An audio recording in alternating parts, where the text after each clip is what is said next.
இந்த வீடியோக்குள்ள போறதுக்கு முன்னாடி நம்ம சேனலை சப்ஸ்கிரைப் பண்ணாதவங்க சப்ஸ்கிரைப் பண்ணிடுங்க. பக்கத்துல இருக்க பெல் பட்டனையும் கிளிக் பண்ணிக்கோங்க.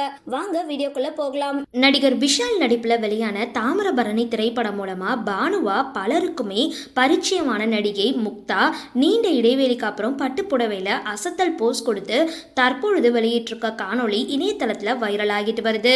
தமிழ்ல தாமிரபரணி அப்படின்ற திரைப்படம் மூலமா பானுவா அறிமுகமானவங்க தான் நடிகை முக்தா.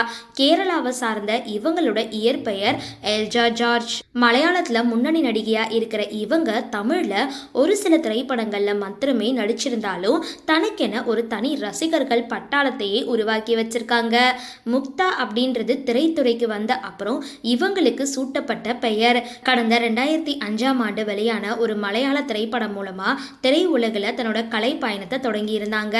அதுக்கப்புறம் கடந்த 2007 பிரபல இயக்குனர் ஹரி இயக்கத்துல விஷால் நடிப்புல வெளியான தாமிரபரணி அப்படின்ற திரைப்படம் மூலமா தமிழ் திரையுலகில் இவங்க கால் பதிச்சிருந்தாங்க.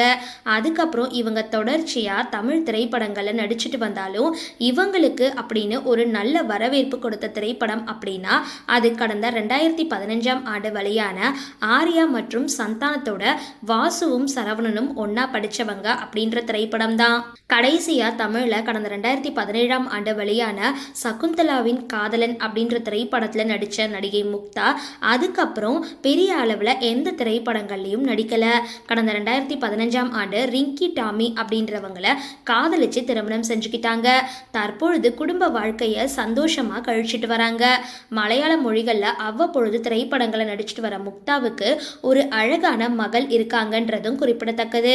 இந்த நிலையில நீண்ட இடைவெளிக்கு அப்புறம் தன்னோட 35வது பிறந்த நாள்ல பட்டுப்புடவையில அசத்தல் போஸ் கொடுத்து நடிகை முக்தா தற்பொழுது வெளியிட்டிருக்க காணொளி இணையதளத்துல அசுர வேகத்துல பகிரப்பட்டு வர்றதோட லைக்குகளையும் குவிச்சிட்டு வருது.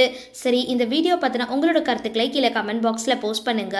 வீடியோ பிடிச்சிருந்தா லைக் பண்ணுங்க, ஷேர் பண்ணுங்க, மறக்காம டிபி காபி சேனலை சப்ஸ்கிரைப் பண்ணுங்க.